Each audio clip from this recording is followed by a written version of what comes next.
Pregunto, ¿un virus puede curar una enfermedad? Científicos han creado un tratamiento contra las células cancerosas que utiliza leucocitos, es decir, glóbulos blancos, para que actúen como caballo de Troya y entonces transporten virus que destruyen los tumores. De acuerdo a un estudio publicado en la revista Cancer Research, esta técnica eliminó el cáncer de próstata en ratones. Difícil de creer. Comenzamos.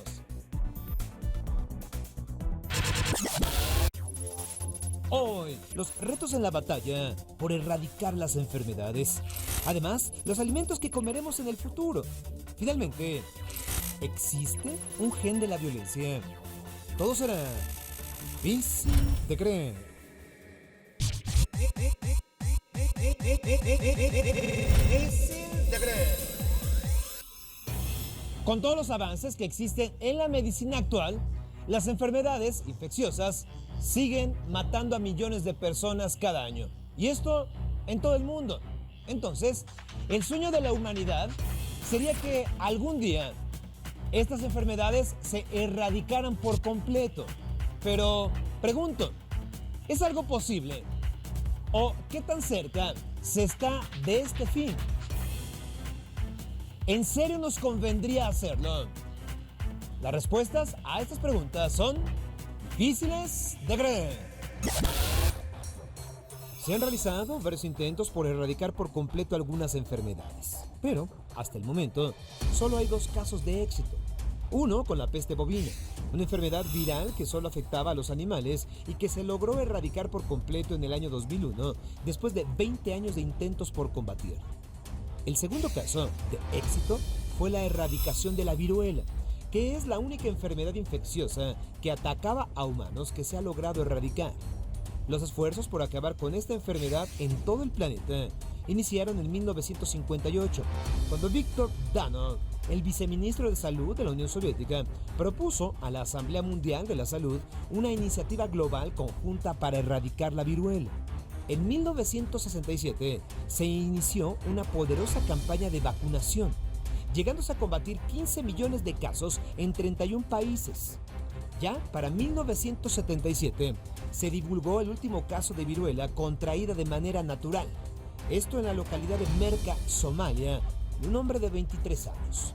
Lamentablemente, en 1978, un accidente por mala manipulación del virus en un laboratorio de Gran Bretaña ocasionó que la fotógrafa médica Janet Parker contrajera el virus y falleciera de la enfermedad, significando la última muerte humana registrada por este virus en el mundo.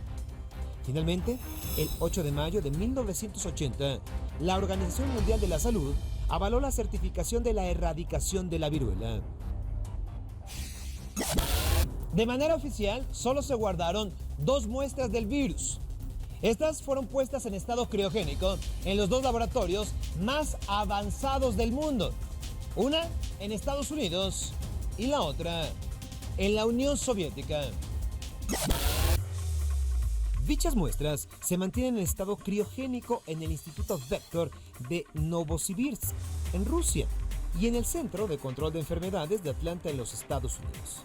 Se ha insistido en eliminar ese par de muestras temiendo que, ya que la humanidad ha perdido la inmunidad al virus y tampoco tiene ya memoria genética, si la enfermedad fuera liberada por un accidente o acto terrorista, el tiempo de reacción de la industria y la consecuente vacunación mundial no sería suficientemente rápida como para evitar la muerte de cientos de millones de personas. Pero esto no se ha llevado a cabo, ya que se teme que el virus siga conservado en algún lugar del mundo por gobiernos o grupos sociales que busquen usarlo como arma biológica, o simplemente el virus sigue existiendo en la naturaleza. De hecho, recientemente se ha constatado la existencia de cepas del virus congeladas en momias siberianas, fallecidos por la enfermedad. Debo precisar que tras los atentados del 11 de septiembre, el gobierno de los Estados Unidos temió que se utilizara el virus en un ataque terrorista en su contra. Por lo tanto, el gobierno tomó medidas para que hubiera suficiente existencia de vacunas como para inmunizar a toda su población.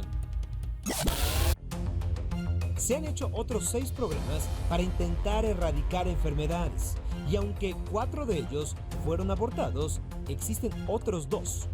Uno contra la dracontosis y otro contra la poliomielitis, que siguen en proceso y presentan resultados bastante favorables. En el caso de la poliomielitis, es notable que en el año 2012 tan solo se registraron 222 casos en todo el mundo, mientras que de la dracontosis fueron 542 casos que se dieron solo en 4 países. La mayoría de las personas está de acuerdo en que la erradicación de las enfermedades sería lo mejor para nuestra sociedad, ya que aunque la población mundial aumentaría, sobre todo en las zonas con más bajos recursos, que es donde se dan la mayoría de los brotes infecciosos, estas sociedades podrían tener vidas más productivas si no tuvieran enfermedades y podrían encontrar soluciones a sus problemas de pobreza. Sin embargo, bien, hay quienes tienen temores sobre lo que implicaría erradicar estas enfermedades. Los temores de erradicar las enfermedades son básicamente 2. Primero, que al hacerlo se esté deteniendo el proceso natural de la evolución del ser humano, que se basa en que solo los más aptos sobreviven para transmitir sus genes.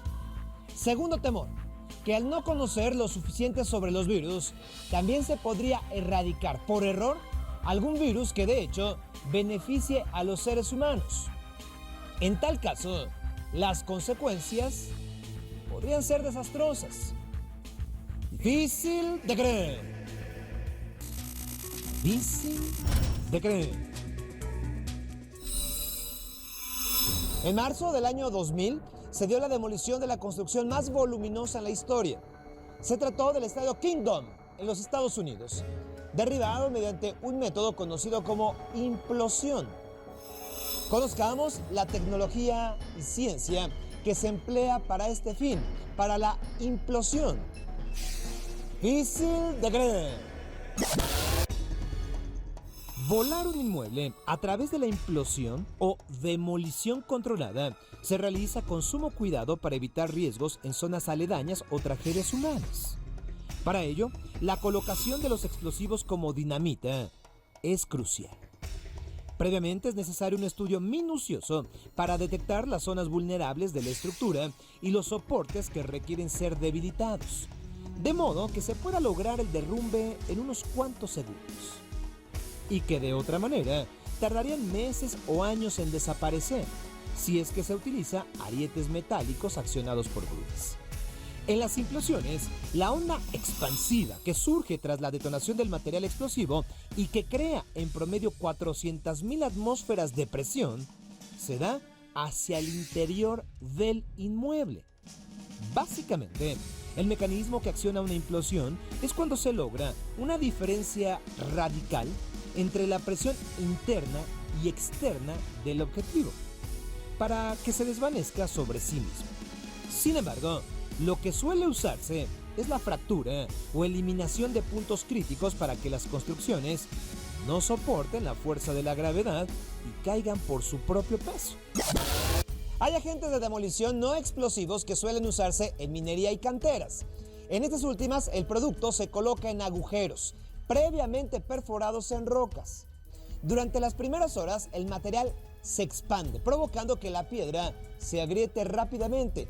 Digamos que es un método más seguro, además de silencioso, ya que no produce la vibración que ocasiona un explosivo convencional. Ahora, hagamos este experimento y permítanme decirlo así, es como una implosión casera. Es una parrilla eléctrica en la cual se está calentando una lata de aluminio. Y aquí está un recipiente con agua. Vamos a colocar la lata aquí y verán cómo se chupa así.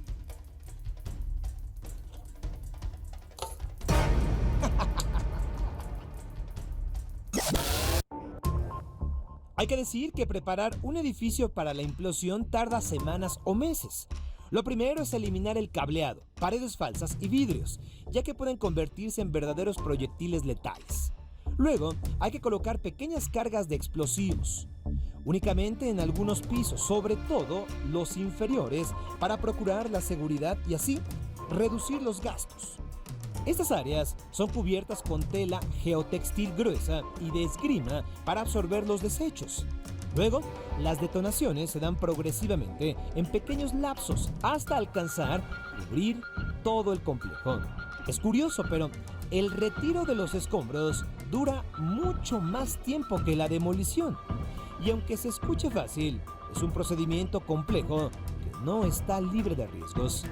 De hecho, se han reportado casos accidentados de megaimplosiones.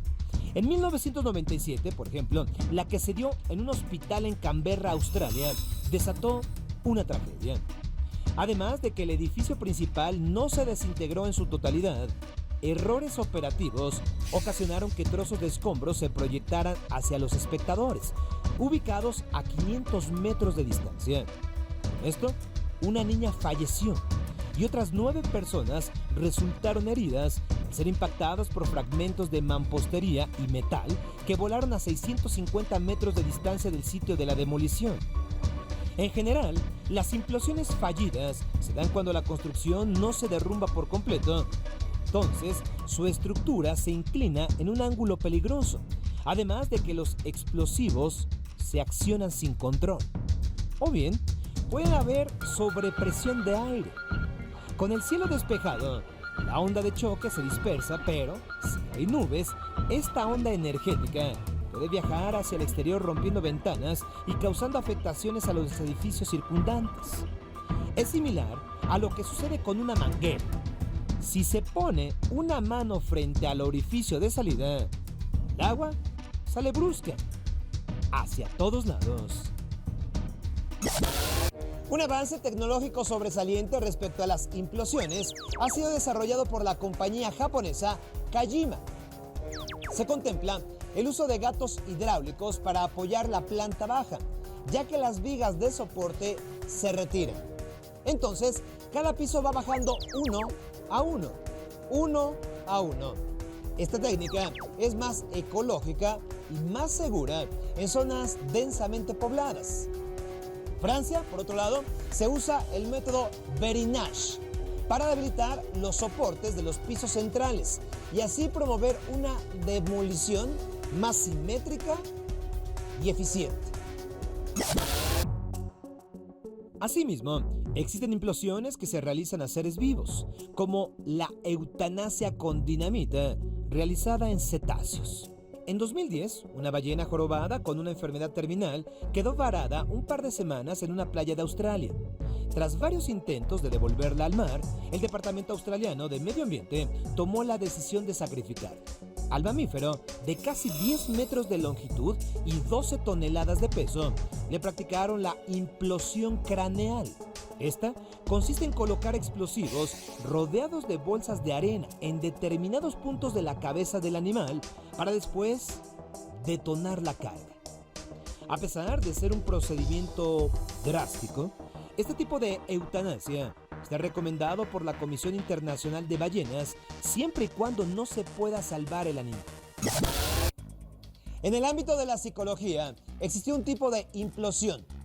Este término hizo referencia a una técnica de exposición ante miedos o recuerdos traumáticos, imaginarios o reales. El psicoterapeuta recreaba un escenario para que el paciente viviera la cruda experiencia de nuevo y así pudiera enfrentarla. Esto hasta que la ansiedad disminuyera. Difícil de creer. 3, 2, 1, ¡fuego!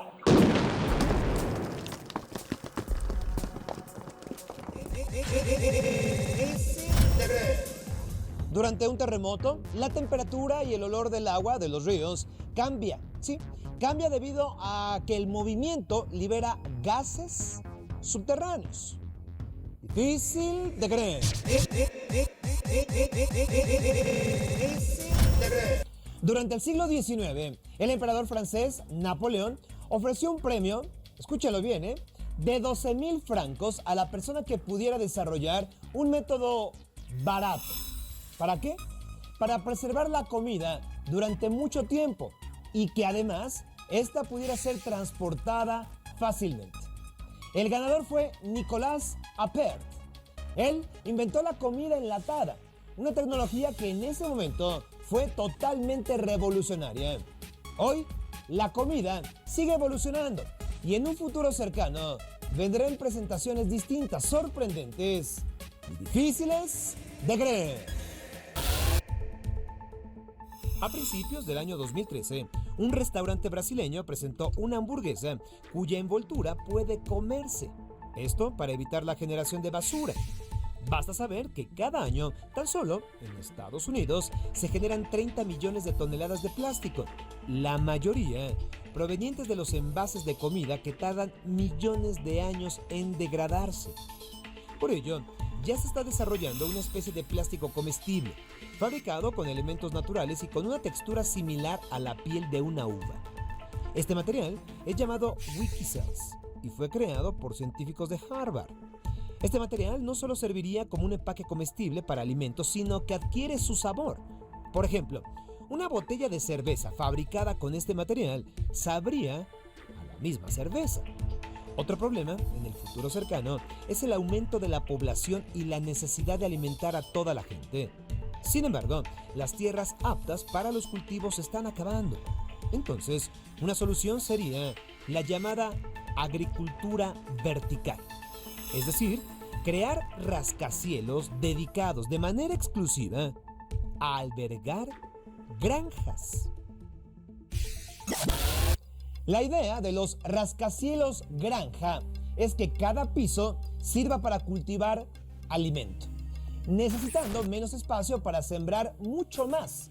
Otra ventaja es que estos rascacielos granja serán construidos en medio de las ciudades, ahorrando el costo del transporte de la comida y haciendo más baratos los alimentos.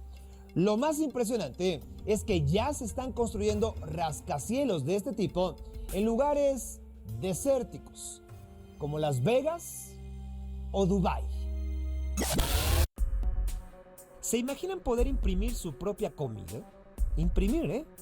En pocos años esto será posible gracias a un aparato llamado cornucopia, desarrollado por el Instituto Tecnológico de Massachusetts. El cornucopia es básicamente una impresora que en lugar de cartuchos de tinta, tiene cartuchos de ingredientes comestibles crudos. Entonces, el usuario elige qué quiere comer y la máquina usa los ingredientes para crear el alimento capa por capa, tal como lo hacen en la actualidad las impresoras de tercera dimensión. El alimento, por cierto, sale perfectamente cocinado. La impresora se puede personalizar ya que cada quien compraría los cartuchos de alimento que quiera e incluso la impresora se puede programar para preparar alimentos a distintas horas del día. Así, por ejemplo, uno puede pedirle que cocine el desayuno, la comida y la cena. Ante una posible falta de alimento en el futuro cercano, los científicos están buscando una nueva fuente de nutrientes. ¿Cuál? El mismo ser humano. Una de las opciones consiste en beber nuestros propios líquidos como el sudor y la orina. Pero esto no es igual a la llamada orinoterapia, que consiste en beber la propia orina para prevenir enfermedades. La idea es extraer el agua de nuestros fluidos y poderla beber sin problema.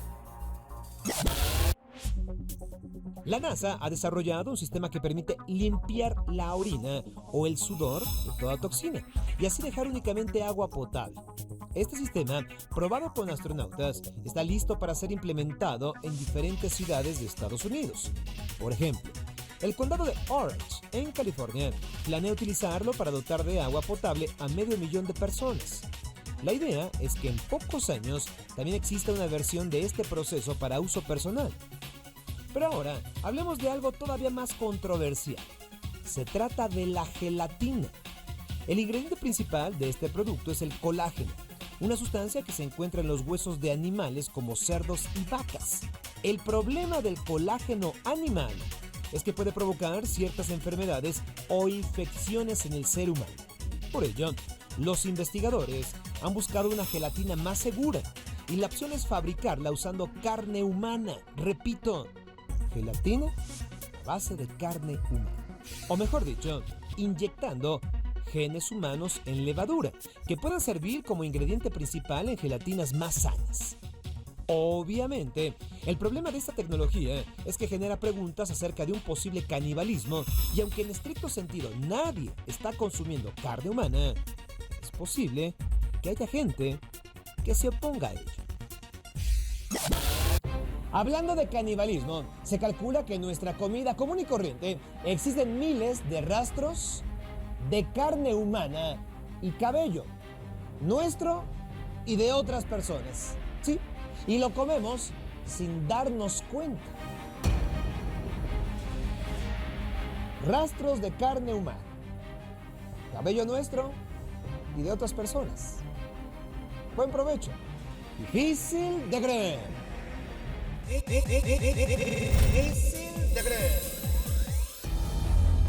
El divorcio más caro hasta el momento ha sido el del magnate de los medios de comunicación Rupert Murdoch de su esposa Anna Murdoch, en el que se dio alrededor de 1.7 billones de dólares. Difícil de creer. Difícil de creer. Los peces no mastican la comida. De hacerlo, se ahogarían porque los trozos de alimento se meterían en sus branquias. Difícil de creer. Difícil de creer. Pregunto, ¿hasta dónde los eventos más insignificantes te hacen hervir la sangre? ¿Te sientes enojado la mayor parte del tiempo? ¿Te has involucrado en situaciones violentas y gozas con ello? De ser así, es posible que albergues el gen guerrero. Repito, el gen guerrero. Difícil de creer. Cada año, 1,5 millones de personas en el mundo mueren por actos violentos. Uno cada minuto. Este fenómeno es una de las principales causas de muerte en sujetos entre 15 y 44 años y responsable del 14% de las defunciones en hombres y del 7% en mujeres. Casi la mitad de ellas pierden la vida en manos de sus parejas, de acuerdo a la Organización Mundial de la Salud, OMS. Este crudo panorama ha hecho cuestionar si el hombre es violento por naturaleza. Y aunque por mucho tiempo se sostuvo que el ambiente tiene mayor peso que la genética, un descubrimiento reciente avivó el debate. Se trata del gen guerrero, así lo llaman, gen guerrero, que ha demostrado que la naturaleza tiene más influencia de lo que se creía. El estudio de este gen inició en los años 80 cuando un grupo de mujeres holandesas buscaban explicar por qué 5 de las generaciones de los hombres de su familia tenían un cruel historial de violencia. Fue entonces cuando en 1993 el genetista Hans Brunner del Hospital Universitario de Gymnasium localizó en estos sujetos una variante defectuosa del gen MAOA. Este elemento no es capaz de controlar el flujo de dopamina y serotonina, sustancias relacionadas con la conducta, con el cambio de humor y con la violencia. Hoy día se sabe que 1 de cada 3 varones en Occidente lo llevan. Por supuesto que solo hablamos de una predisposición genética que no siempre se hace evidente, pero es más probable que se dispare cuando su portador es expuesto a episodios continuos de maltrato infantil. En las mujeres, este gen prácticamente está inactivo, ya que este código guerrero se ubica en el cromosoma X. Como ellas tienen un par XX, pueden con mayor facilidad decodificar el gen MAOA. De acuerdo con esto, la Academia de Ciencias de Rusia sostiene que las féminas pueden ser más felices, ¿sí? Ya que la ira representa un motivo de frustración. En tanto, los varones menos coléricos logran sentirse bien consigo mismos y con el mundo, y en consecuencia son más optimistas, aunque en sí la felicidad es una apreciación personal. Tener el gen MAOA no significa estar condenado a la violencia, pero sí es un factor de riesgo. Esta conducta tiene que ver con el ambiente en que cada persona se desenvuelva y su decisión de canalizar su agresividad por vías sanas o insanas. Los que se van por este último camino fácilmente se involucran en entornos nocivos. Investigadores de la Universidad de Florida vinculan al gen guerrero con la mayor probabilidad de los varones de unirse a una pandilla y destacarse por su sadismo. Kevin Beaver, de la misma casa de estudios, encontró que los niños que llevan el gen MAOA tienen 4 veces más probabilidad de usar armas en una pelea, e incluso se llegó a detectar este gen en un caso criminal. En los Estados Unidos, en 2006, Bradley Waldrop fue acusado de decapitar a Leslie Bradshaw. Increíblemente, un análisis genético lo salvó de morir con la pena capital. Luego de que la Universidad de Vanderbilt demostrara que Waldrop tenía el gen guerrero, él solo fue sentenciado a 34 años de prisión. Obviamente, este caso desató la condena social, como si la genética escudara arteros crímenes, y hasta se acusó a los genetistas involucrados de científicos basura. La agresión no es el único comportamiento asociado al llamado gen guerrero. Quienes lo tienen pueden apostar compulsivamente, ¿sí? Apostar o realizar transacciones financieras no seguras, lo que habla de una personalidad impulsiva. También se han hallado tendencias a la depresión, ansiedad, anorexia, esquizofrenia, neurosis o adicciones. Así como el gen guerrero se llega a detonar en ambientes adversos, hay quienes, a pesar de haber crecido en entornos agresivos y que cuentan con este gen, lo han podido silenciar, logrando un estilo de vida libre de violencia. Otros más asumen conductas violentas por infinidad de causas que no tienen que ver con la presencia de dicho gen.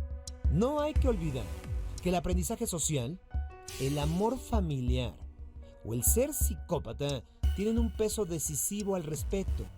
De hecho, hay actividades vinculadas a la violencia, como las artes marciales mixtas, que no podrían realizarse de manera efectiva cuando se posee el gen MAOA y uno se conduce de manera impulsiva, sin medir los actos, ya que esta disciplina exige control mental. De ahí que quienes la ejecutan deben ser más tranquilos y controlados, analíticos y no muy rápidos. Si son agresivos, no tienen éxito porque no miden bien sus actos. Esto mismo sucede con los militares, ya que ellos están entrenados en técnicas de combate y no pudieran dar el 100% si actúan por impulso. Con ello, es claro que aún los que fueron dotados con el gen guerrero pueden cambiar de rumbo, pueden controlarlo, pueden silenciarlo. Y si damos un paso más, hay monjes budistas que, aún teniendo este gen, han dedicado su vida a la paz y la meditación. Han podido canalizar los impulsos agresivos propios de su naturaleza y apostarle a la serenidad, apostarle al equilibrio de sus emociones. Ante todo lo planteado, es fácil concluir que la educación, el ambiente y la genética tienen un peso crucial en la forma en que una persona se comporta. Este hecho da la pauta para buscar alternativas que prevengan la violencia en cualquiera de sus formas, desde edades tempranas. Eso es muy importante y difícil de creer. Soy Sergio Sepúlveda. Hasta la próxima.